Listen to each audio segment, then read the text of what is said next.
La colère est un acide qui peut faire plus de mal au récipient dans lequel il est stocké qu'à tout ce sur quoi il est versé. Les anciens stoïciens pensaient que la colère est une émotion qui nous détruit, et ils n'avaient pas tort. Libérer sa colère sans contrôle peut, au début, générer une certaine satisfaction, mais dans la plupart des situations, nous finissons par agir sans aucun contrôle, et nous nous retrouvons à regretter nos actions. Le monde est rempli de situations et de personnes qui mettront notre tempérance à l'épreuve. C'est pourquoi il est très important de se préparer et de s'entraîner à être capable de nous contrôler, même dans les pires moments. En ce qui concerne la colère, il y a peu d'émotions qui nous font commettre autant d'erreurs. Elle obscurcit notre esprit et nous pousse à agir sans raison. Il arrive même que des personnes qui n'ont rien à voir avec notre colère en pâtissent. La colère est comme un feu incontrôlable.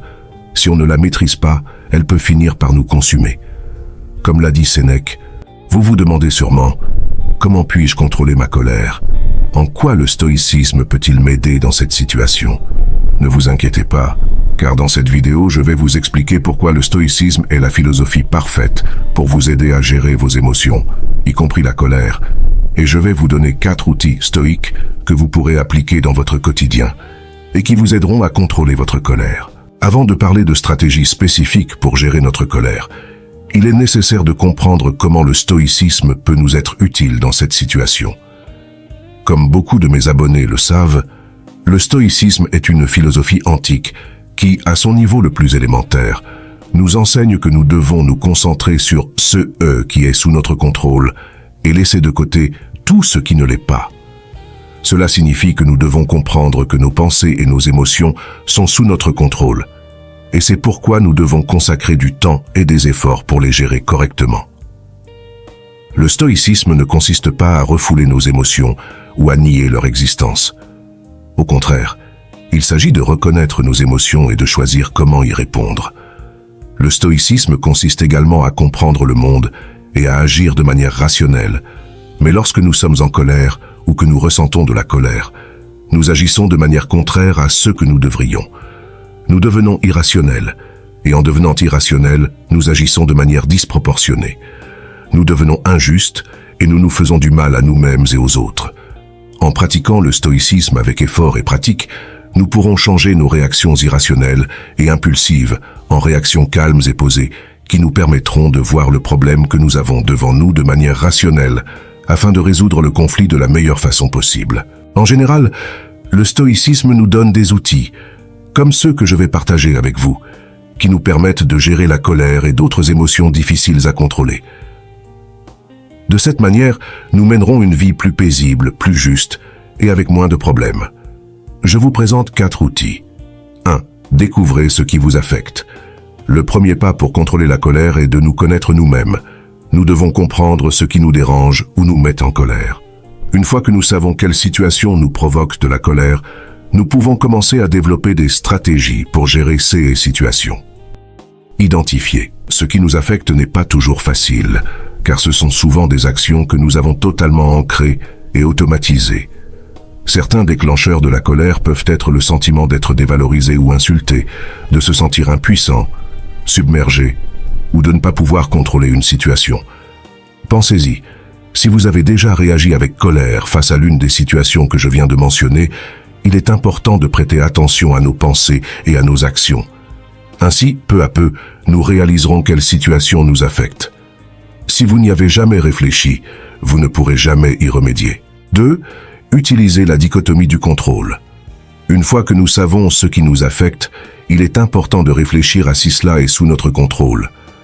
Nous devons comprendre que les actions des autres ne sont pas sous notre contrôle, ou que beaucoup des événements qui nous arrivent ne dépendent pas de nous. Par conséquent, si vous y réfléchissez attentivement, vous vous rendrez compte que la plupart du temps, lorsque vous êtes en colère, vous le faites pour des situations sur lesquelles vous n'avez aucun contrôle, ou du moins vous le faites pour des situations que vous ne pouvez pas changer. Sans effort, tu ne pourras pas changer, et elles continueront de se produire dans ta vie. Quand tu te rendras compte que ça n'a ni sens ni valeur d'énergie de consacrer à tout ce qui échappe à notre contrôle, tu comprendras qu'il est absurde de s'énerver. Et quand tu comprends cela, tu peux commencer à consacrer cette énergie à réagir autrement. Parce que nous n'avons pas de contrôle sur ce qui nous arrive, ni sur les autres. Mais nous avons le contrôle sur nos réactions. Chaque fois qu'une situation qui te met en colère se produira, tu pourras choisir de respirer profondément et d'ignorer cette situation.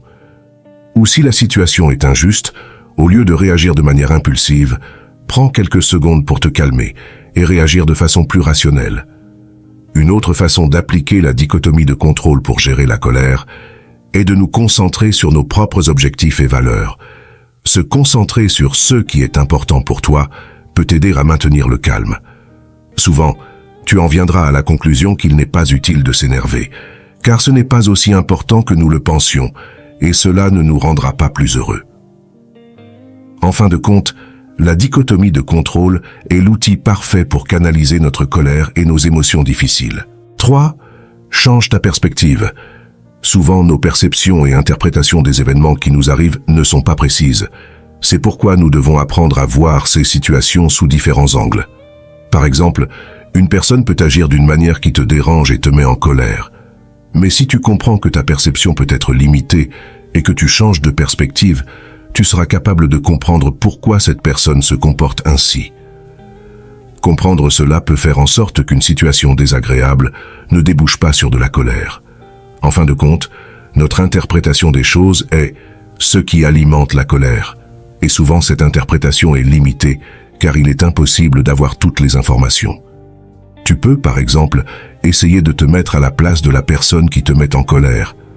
Demande-toi s'il peut y avoir une autre manière d'interpréter ses actions, ou imagine les conséquences de lui répondre avec de la colère. Changer notre perspective peut nous aider à éviter des conflits inutiles, ou à ne pas nous mettre en colère pour des situations qui ne le méritent pas ou ne justifient pas notre colère. 4. Développe ton empathie et ta compassion. Quand nous ressentons de la colère, c'est souvent parce que nous avons le sentiment que nos besoins ou nos désirs ont été ignorés ou rejetés. Pourtant, comme je l'ai mentionné dans le point précédent, cette perception peut être limitée. C'est pourquoi il est important de développer l'empathie et de se mettre à la place des autres. Essaie de comprendre pourquoi les gens agissent d'une manière qui te dérange. Pourquoi font-ils ce qu'ils font? Et comment réagirais-tu si tu étais à leur place? En plus de l'empathie, le stoïcisme enseigne également l'importance de l'autocompassion et de la compassion pour les autres. Cela signifie reconnaître nos propres limites et imperfections, ainsi que celles des autres. Nous faisons tous des erreurs. Sois compréhensif envers les autres. Si quelqu'un se trompe, au lieu de te mettre en colère, essaie de l'aider. Avant de terminer, j'aimerais partager avec toi quelques idées finales sur le contrôle de la colère. Comprends que ton opinion sur les choses externes est ceux qui te mettent en colère. Comprends que la colère a toujours des conséquences. Comprends que la colère te fait plus de mal que ceux qui l'a provoquée. Comprends que la personne qui t'a mis en colère n'est pas différente de toi. Pense aux fois où tu as mis les autres en colère. Comprends que si l'autre personne se comporte mal envers toi, c'est elle qui subira les conséquences, pas toi. Comprends que ta colère peut être injuste. Comprends que tu as la capacité de résister aux offenses des autres. Comprends que ce que font les autres n'est pas sous ton contrôle, mais ce que tu fais l'est. Comprends qu'il y a toujours une alternative à la colère. Comprends que la vie est courte. Il n'est pas utile de gaspiller ton temps à te mettre en colère. Évite les personnes et les situations qui te mettent en colère. Que penses-tu de ces 4 outils? As-tu des astuces que tu utilises dans ta vie pour contrôler la colère? J'attends ta réponse dans les commentaires. Je te serais reconnaissant si tu pouvais mettre un j'aime à la vidéo, car cela m'aide à diffuser cette philosophie à un plus large public. Si tu ne veux pas manquer de vidéos, abonne-toi et active la cloche. J'espère que cette vidéo t'aidera à continuer d'apprendre sur le stoïcisme. Je te laisse ici 2 vidéos pleines de sagesse stoïque que tu apprécieras sûrement. À bientôt.